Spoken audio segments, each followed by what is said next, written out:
So the month is winding down, and that means it's time for the Maybe series.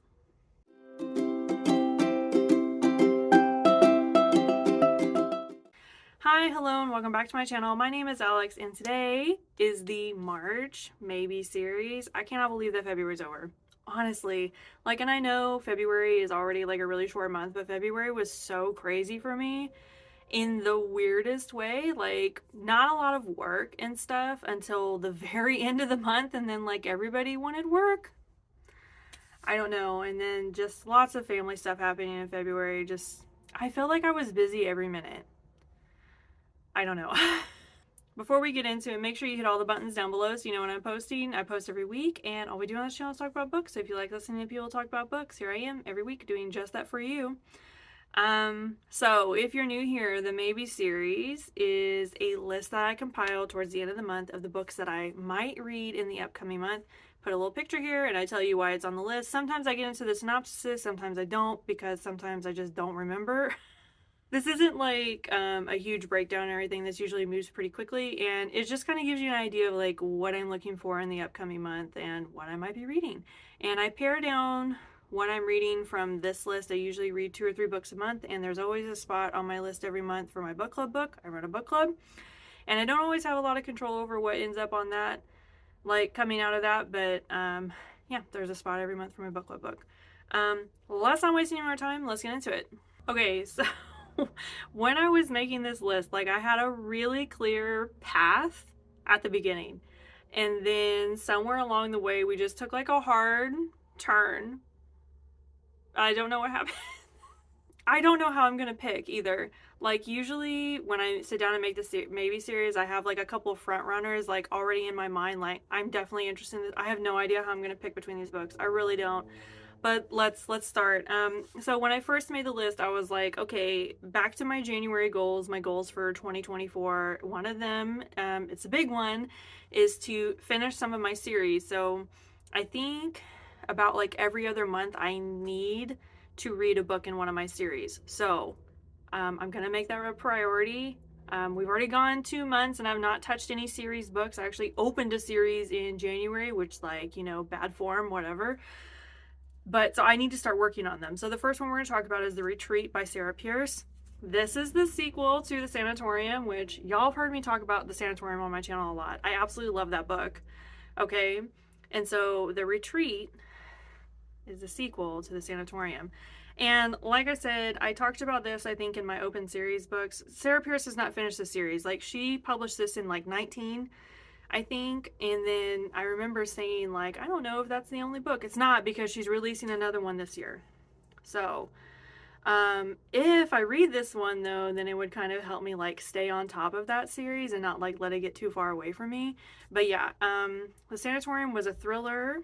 This one is also going to be a thriller, but the main character, Elin, I think that's her name, Elin Warner, is a detective. And so the last book really kind of left me questioning whether Elin was going to make a recovery as a detective. And so I'd really be interested to see if she stuck with it or if she was still kind of pulling herself back and not being a detective. So yeah, we'll see. The next one is Hunting by Stars by Cherie Dimaline. Oh my gosh, this is the sequel to The Marrow Thieves, which was absolutely a wonderful book.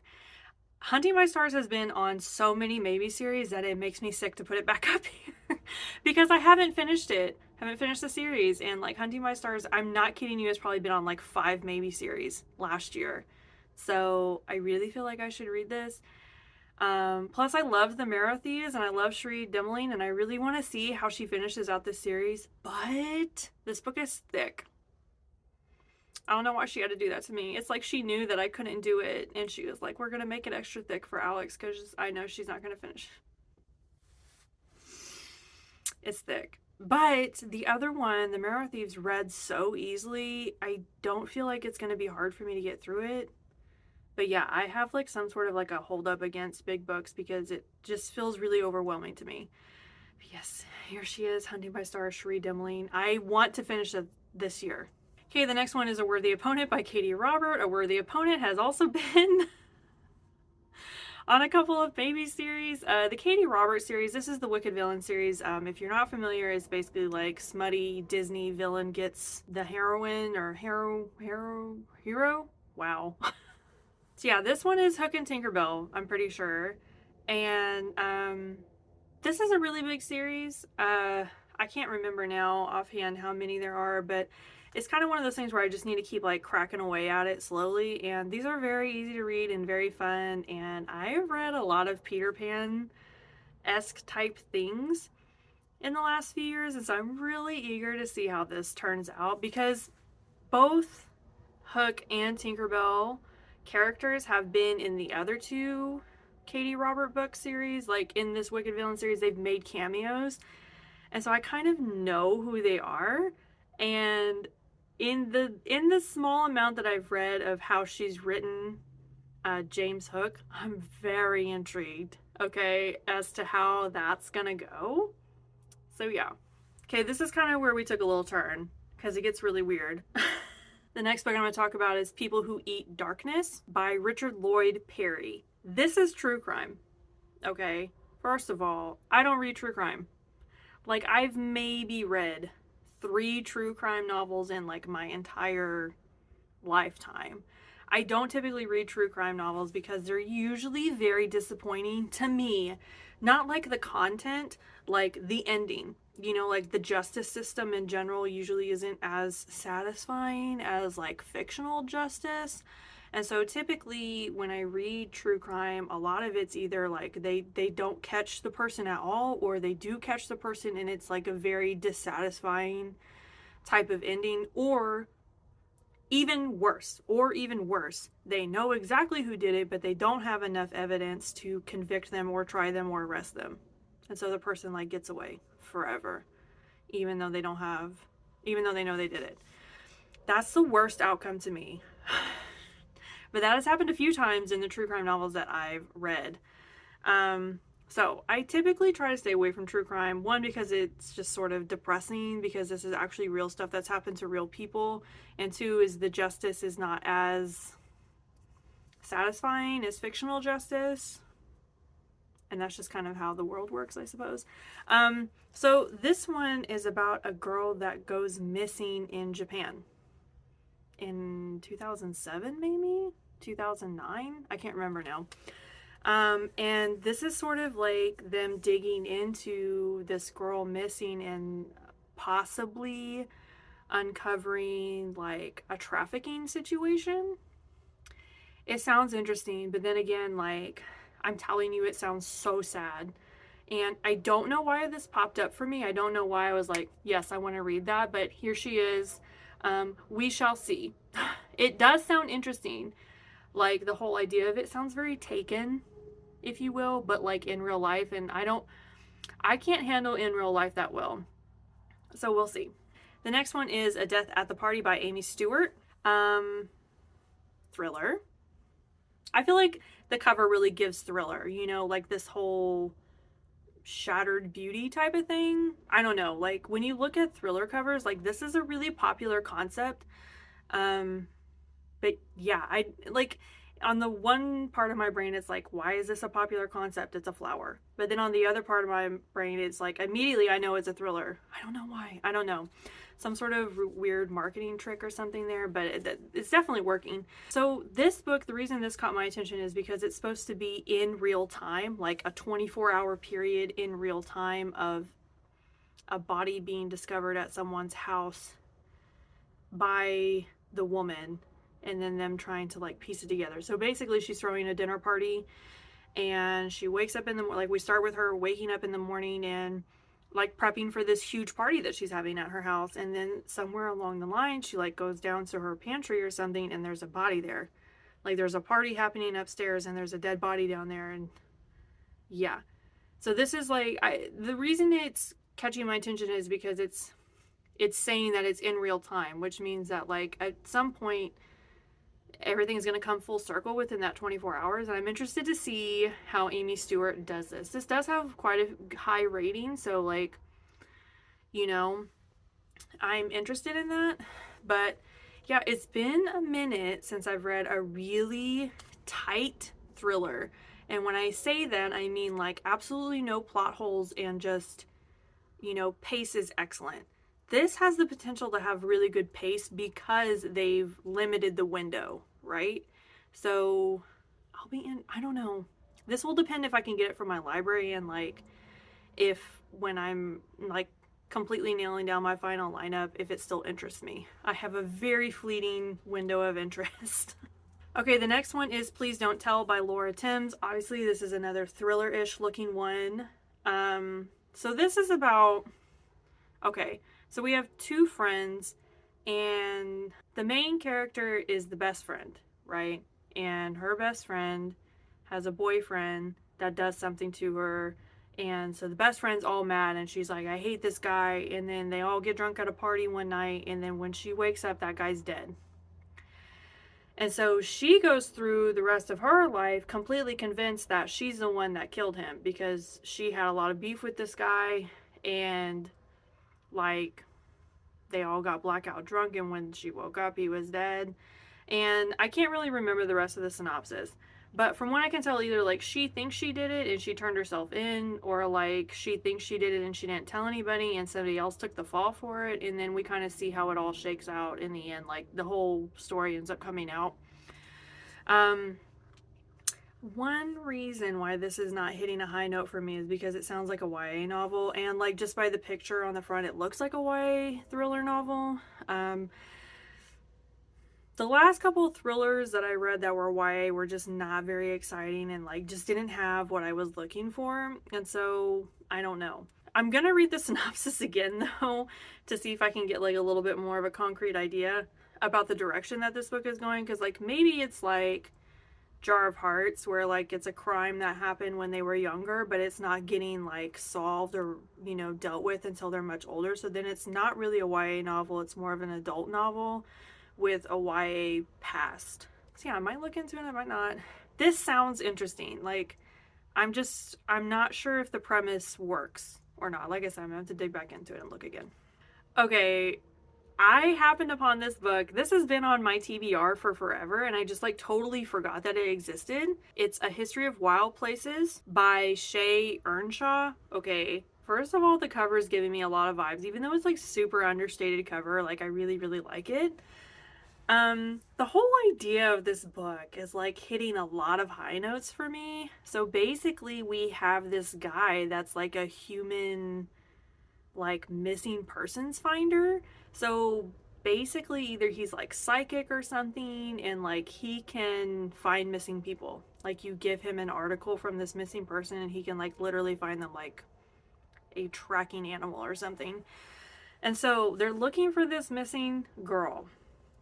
And he ends up going to this property that's supposed to be like kind of cursed, kind of like private sort of thing. And he crosses over this property line and he disappears, just like the girl that he's looking for and just like people from the past. And so then we start getting this story about how, this is all in the synopsis by the way, like I haven't read it or anything. Then we start getting this line about how this property belonged to like a cult, basically. And that like the people that live there like are not supposed to ever talk about it. And like when people cross that boundary into that property, like you're gone. This has a lot of high notes for me, okay? I don't really understand the whole premise of the story. Like if we're dealing with the missing persons and the guy from the beginning, or if we're dealing with like the underlying issues of this property, of it like being cursed or cultish or anything like that. There's a lot of high notes though. Like we have this missing persons line, which kind of reads like mystery thrillerish, and then we have this whole cult vibe, which y'all know I have a thing about cults. And then there's also this air of like a magic type system in there, like something like that. There's a little whisper of it in the synopsis, and it really intrigued me a little bit. If I can get this one, I think I'm very interested in it. If it's not too long, again, I have some trauma from long books. If it's not too long, I think I'd be really interested. And the ratings for this one's pretty good too. This one just immediately, like when I read the synopsis, I was like, okay, that sounds really cool. So yeah, we'll see, but this one's definitely higher on the list. Okay, we took another turn here, but this is the last one. It's Project Hail Mary by Andy Weir. Okay, I've read The Martian and Artemis. Personally, I liked Artemis better than The Martian. It just read a little bit better for me, but I know a lot of people have a lot of beef with that book for some reason. A lot of people have beef with that book. I don't have any beef with Andy Weir. I really like the writing. If you like science fiction, and he does very science fiction-y writing. Like, it's almost too much for me because of how technical it is. The Martian was very technical. I had a lot of trouble with that book, like connecting and like staying interested in what was happening because it was a very repetitive idea. Honestly, I don't know what Project Hail Mary is about. Something about this guy getting jettisoned into space, obviously.